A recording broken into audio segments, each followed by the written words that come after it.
Alex Palmer is the author and cultural explorer of the book The Atlas of Christmas, which unveils the captivating and sometimes quirky Christmas traditions from around the world, inspiring readers to embrace the diversity of global celebrations with family and friends.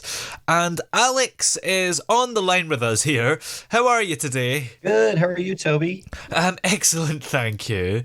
So, The Atlas of Christmas seems like such a unique and fascinating project. So, what was it that motivated you to create the book? Yeah, I mean, I've, like many people, always loved Christmas, loved the holiday season. It's the time of year I always look forward to most. Even though Yes. I'm from California originally, I'm on the in the New York area now, so we get very cold winters, and I still love that first snow and just love that whole holiday season. But I have been a journalist and writer of history and culture for about a decade, 15, actually almost 15 years now, and actually did another book about Christmas in New York, specifically several years ago, and loved that, digging into sort of specifically New York traditions, how some of these familiar rituals and decorations and games kind of came about, in the U.S.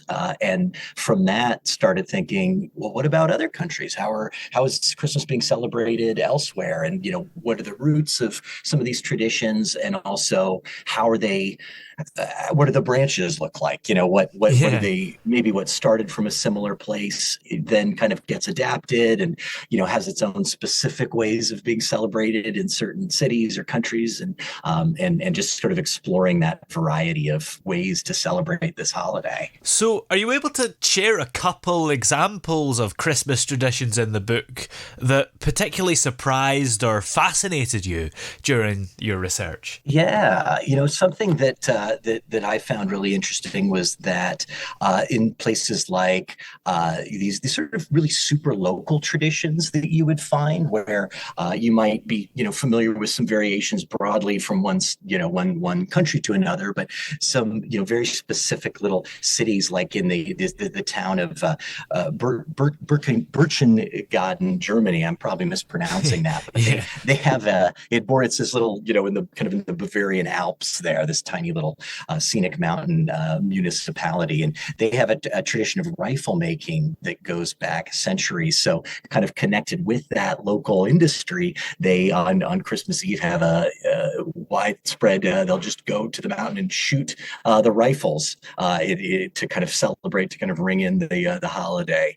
And then in Dewsbury, Yorkshire, England, there's this little Anglican church that they ring the bell one time for every year since the first kind of the first Christmas.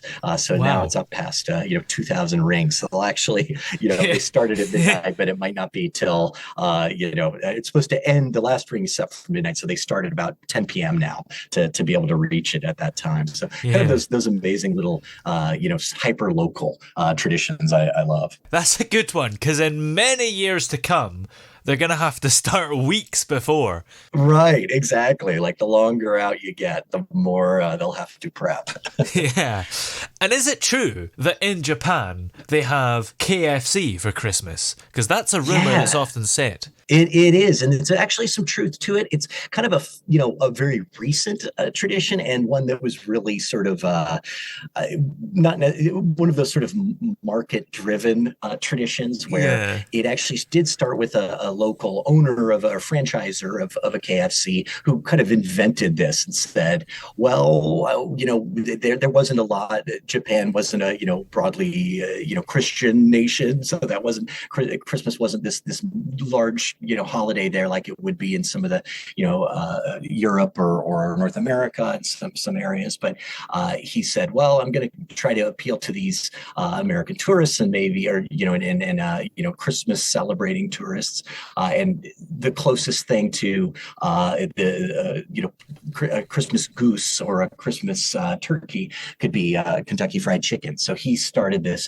Kentucky for Christmas program back in the 80s, and that kind of took off, turned out to be very popular. Just those, even locals, because Christmas didn't have sort of pre-existing, really clear traditions, that became kind of a fun way to celebrate. It became really a sort of, Western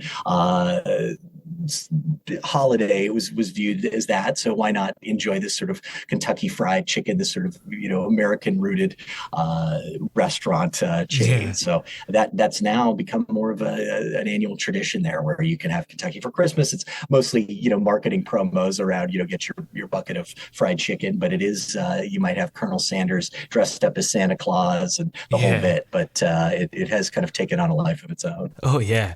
And were there any traditions that you came across that are some of your personal favorites, or maybe you've actually started doing yourself? Yeah, one of the ones that I really like, I actually love these ones that have kind of the darker sort of feel to some of them, where and that's something that I've always loved the Halloween season too. So it's surprising, in the US, so many of these have dropped off. You don't get some of the darker traditions that you have some in some of the European things, like the character of Krampus that folks might be familiar with, or in Iceland they have the Yule lads and Grilla. There's almost these sort of boogeymen that either accompany the Saint Nicholas, Santa figure, and mete out punishment, or just sort of add this kind of balance to the holiday, kind of a fun, spooky, kind of Halloweeny feel to it.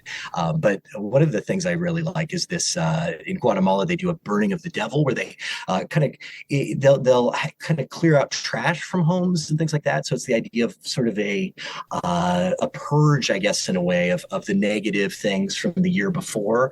And I actually attended last year a burning of the devil locally in California. They had an event where it was sort of inspired by Guatemala's tradition. They actually had an artist create these large scale paper mache devils, sort of piñata type characters that you would then toss into the big fire pit and celebrate, with music and everything. But it was wonderful to be able to sort of experience this. I haven't been to Guatemala myself. I would love to actually experience the real burning of the devil out there, but to sort of see a local variation on that was a lot of fun. Absolutely.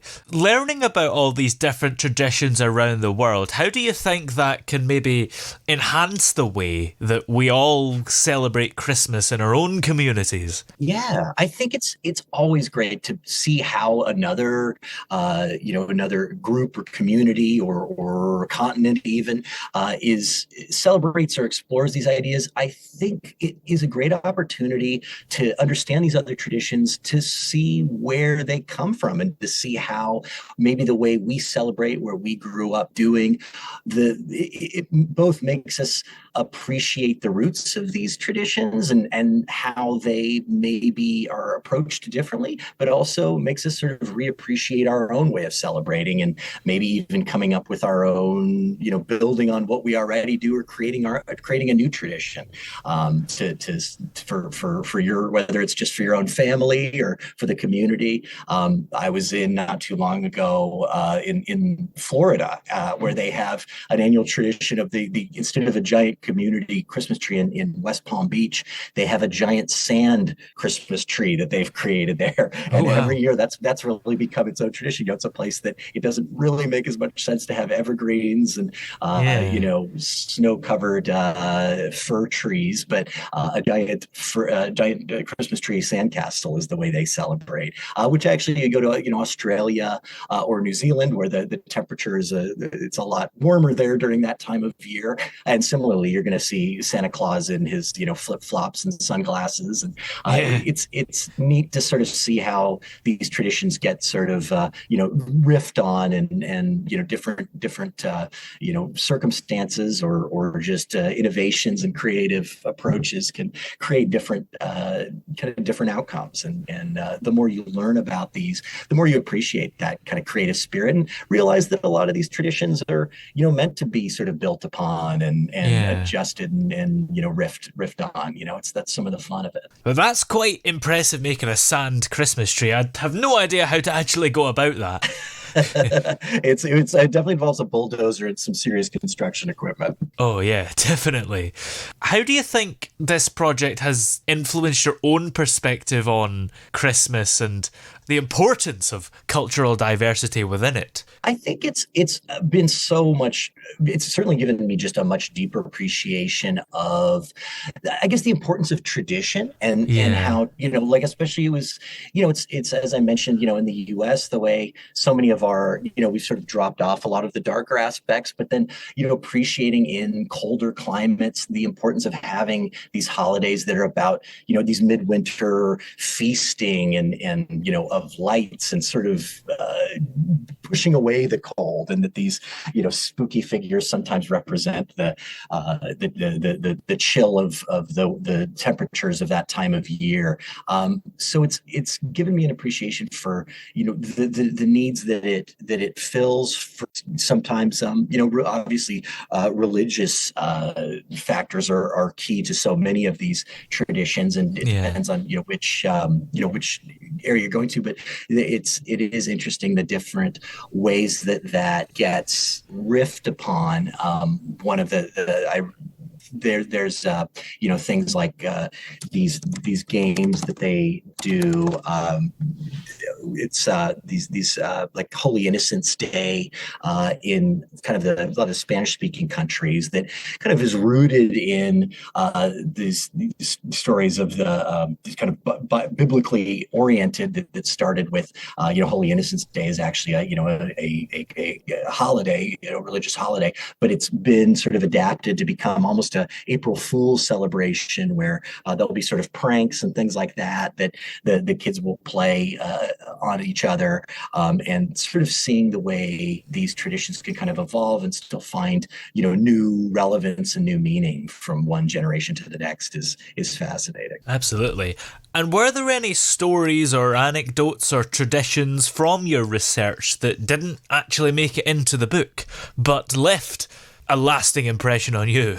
Yeah, so there were a couple little tidbits that didn't make it, but a lot of things like that.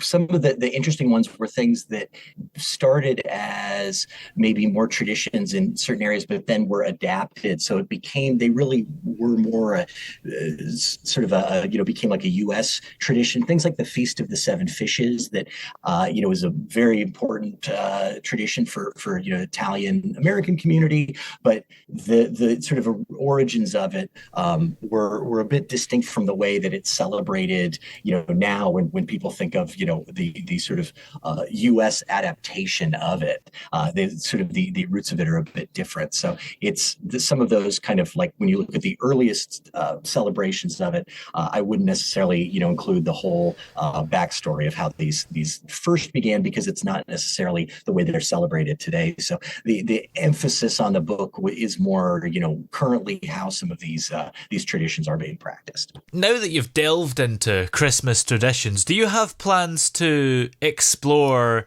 and document other cultural celebrations or traditions in the future, maybe outside of Christmas? Oh, that would be so fun. It is something I thought about, things like, Valentine's Day or Halloween, but there are, it would be fascinating to kind of look more broadly, but few holidays are as globally celebrated as Christmas. It Yeah. is really kind of a, uniquely, powerful in that way of and both in the sort of broad celebrations of it, where it's from the Caribbean to Africa to Asia. There's communities that celebrate in different ways, whether however religious, but it would be fascinating to dig into some of these other holidays, or at least maybe some of their holidays and then their parallel celebrations in other societies. But so far, Christmas has been the one that really kind of was of the most fun for me to dig into. And how are you celebrating Christmas this year? Is it a quiet one or a big one? And what traditions will you be doing?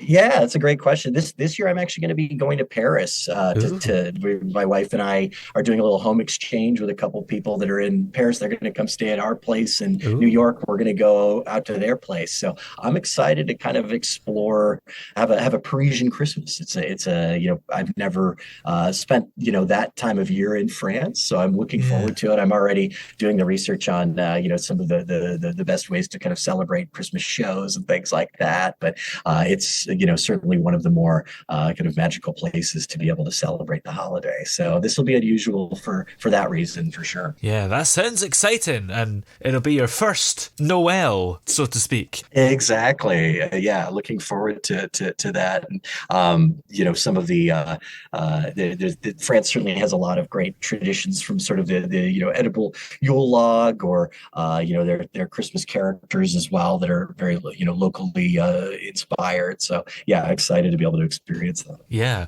Well, where are we able to find your book, The Atlas of Christmas? Yeah, it's available on any online booksellers, Amazon and elsewhere, and major bookstores as well. You should be able to find it. It's out in Anthropology if you're near one of those as well. That's currently stocking it, so you can find it pretty much anywhere that books are sold. Excellent. Well, many thanks for talking to us today, and have a great Christmas. Thanks so much, Toby. Have a Merry Christmas.